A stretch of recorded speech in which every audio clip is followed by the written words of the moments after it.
अब सबसे पहले समझते हैं कि अप ट्रेंड में आप फिबोनाची रिट्रेसमेंट को कैसे ड्रॉ करेंगे। तो इसके लिए यहां पर आपको फिबोनाची रिट्रेसमेंट का टूल मिल रहा है, आप इस पर क्लिक कर दीजिए। इस पर क्लिक करने के बाद जब आपको एक अप ट्रेंड दिखाई देता है तो आपको पता है कि अप ट्रेंड में प्राइस थोड़ा बढ़ती है, फिर थोड़ा सा रिट्रेस करती है, फिर बढ़ती है, फिर रिट्रेस करती है। तो आपने क्या करना है, आपको जो स्विंग लो दिखाई दे रहा है, जैसे ये आपका स्विंग लो है, आपने स्विंग लो से लेके स्विंग हाई तक लेके जाना है। यहां पर स्विंग हाई आपका हो गया, उसके बाद सेम लेवल पे इसको थोड़ा सा आगे को एक्सटेंड कर दो।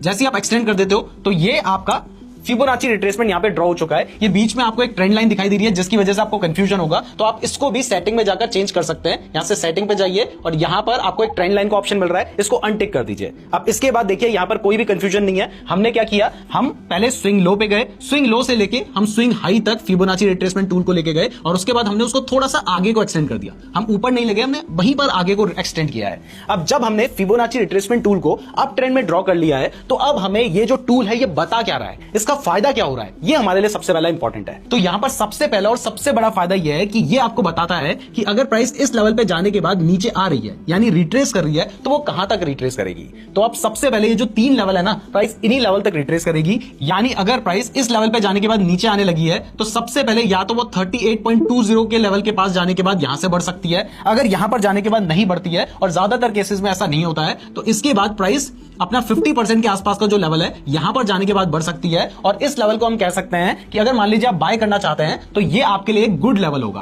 अब अगर यहां पर जाने के बाद भी प्राइस नहीं बढ़ती है तो बहुत ज्यादा चांसेस हैं कि ये जो 61.80% का आपका लेवल है, यहां पर जाने के बाद तो प्राइस ऊपर बढ़ ही जाएगी। मैं आपको एग्जांपल भी दिखाऊंगा जिसमें आपको दिखाई देगा कि ज्यादातर केसेस में प्राइस ये जो आपका 61.80% का लेवल है यहां पर आने के बाद वापस ऊपर बढ़ गई है। तो अब इसका सबसे बड़ा फायदा क्या हो रहा है, फायदा ये हो रहा है कि अगर मान लीजिए कोई स्टॉक अप ट्रेंड में है या कोई क्रिप्टो अप ट्रेंड में है जिसमें आप बाइंग करना चाहते थे, लेकिन आपको समझ नहीं आ रहा है कि यार यहां पे बाइंग करूं या ना करूं, तो अगर कोई क्रिप्टो या कोई भी स्टॉक इस 50% और 61.8% के लेवल के आसपास है तो यहां पर बहुत प्रोबेबिलिटी बन सकती है कि यहां पे आने के बाद प्राइस ऊपर बढ़ जाए। तो यहां पर आप अपना जो बाय करने का ट्रेड है वो प्लान कर सकते हैं। तो सबसे पहले आपको समझ आया कि प्राइस अगर गिर रही है तो कितना नीचे तक आएगी।